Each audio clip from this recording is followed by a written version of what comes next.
Hello, Elgin, and Happy New Year. Welcome to our first edition of Lalley in the Valley for 2023. So, Ryan, how's your new year been? I'm doing great. Thanks for asking. Awesome. Well, I hope everyone had a great new year. We are here again to talk everything crime stats. So this first episode is really going to focus on a review of our annual report. So you can find our annual report online if you go to our Transparency Hub. Scroll all the way down to the bottom and you'll see annual report. You can click that link and we'll take you to the 2022 annual report. If you also follow us on Facebook, there's a link that will take you directly there, and we pushed that out last week on Thursday. So good news, there's a lot of good things happening. We had a great 2020, and I think one of the main things is that we returned to a lot of in-person events, kind of moving away from the COVID pandemic. Yep. And really being able to engage with our community. And the core and philosophy of the Elgin Police Department has always been community engagement. And I think that that resonates throughout our crime stats, our programs, our initiatives. So I want to say thank you to the community for all your engagement, your efforts, following us on Facebook, coming to community events, giving us information. We're trying to solve crimes. We really, really appreciate everything, and I really thank you for your engagement and your collaboration, and most importantly, your support. So thank you very much. So I'm going to jump in just to a really high level, and then Ryan, if you want to hit some of the finer points. Absolutely. So in 2022, we had a 6% increase in our Part 1 crimes. And again, we use that just as a kind of apples to apples comparison, even though we do push out our crime stats in NIBR's reporting. But just looking at the UCR crime categories, which are those Part 1 crimes, in 2021 we had 1,294, and then last year we had 1,374, which is that 6% increase.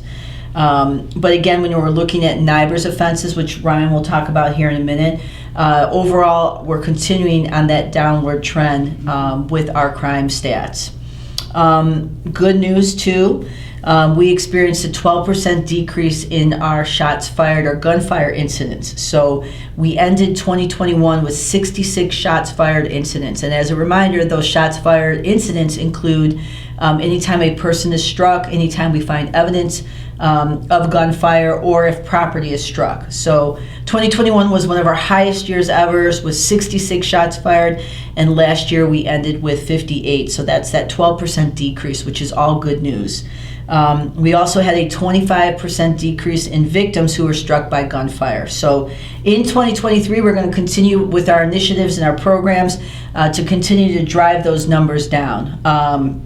But Ryan, do you want to talk a little bit about some of the crime categories that, I guess, where we're seeing that 6% increase? How did we end the year last year? Sure. So that 6% increase, that's in a Part 1 crime. So that's the older UCR summary reporting system way of categorizing crime. This past year in 2022, we officially moved over to NIBR's. So we're certified by the state, and we are submitting our data under NIBR's, which is a more comprehensive way of collecting crime data.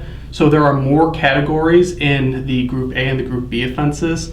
The Group A offenses are similar to the Part 1 crimes. So under Group A, we were up 2% in that category. Within the Group A offenses, which are the more serious ones, some of the ones that we saw an increase in were our assaults, our burglaries, and our weapons law violations. Our burglaries, so we saw an increase in both normal burglaries, which includes residential and commercial burglaries. We also saw an increase in our burglary to motor vehicles. So that category encompasses both physically entering a vehicle and taking loose currency, for example. And it also includes our catalytic converter thefts, which we saw a rash of last year, mostly around the summertime. And the categories that we saw a decrease in were our fraud category. So in that specifically, we had a 42% decrease. And that big drop is due to around 2020, January of 2021, we saw a large spike in our employment identity theft fraud cases. So we didn't see that this time around coming out of COVID, so we had a large drop there. We also see a continuous drop in our larceny theft cases, so that's if Amazon drops a package at your door and someone comes along and steals it, that's one example of what falls into that category. In our Group B offenses, we were down 2%. For overall across Group A and Group B's up 1%. We saw a minor increase in trespassing in Group B's, and we saw decreases in disorderly conduct and driving under the influence. So those are some of the trends that we're seeing under NIBRS. And again, just, the NIBRS data that we push out, as you said, we became certified this year by the state, and so you'll continue to see that information in our crime stats through NIBRS, and we give that UCR kind of high level, just people are used to seeing that. So we were able to go back all the way to like 1972 and look at some of that crime data, and knowing, in the highest number in 1989 was over 4,000 Part 1 crimes. And so if you look today, almost 30 plus years later, with an expanded population, and to see those numbers decrease, and so that's all good news. So we're going to continue to push those numbers down, and again, making sure that our community is involved and engaged with what's going on, which is why we do the show. So we will be back in March, and we do this show every 2 months, and so in March we'll be talking about January and February, seeing where we're at for the beginning of this year. And with that, Ryan, did you have anything else? I don't think so. I'm looking forward to a great 2023. As am I. So with that, Elgin, please remember to stay connected, stay safe, and stay engaged. And please, after this show, Officer Hector Gutierrez will be here to provide this information in Spanish. So take care, Elgin, and we'll see you soon. Hola, comunidad de Elgin. Estamos de regreso otra vez con un segmento para dar un resumen de lo que pasó en el año pasado. Y la continuación le tenemos las estadísticas del año pasado y con la comparación de lo que sucedió. Así es que esperemos que estén disfrutando lo que es del año, un año nuevo.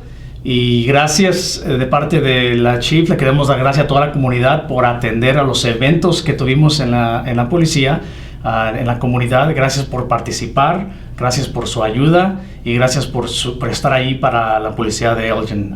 Doy comienzo con las estadísticas.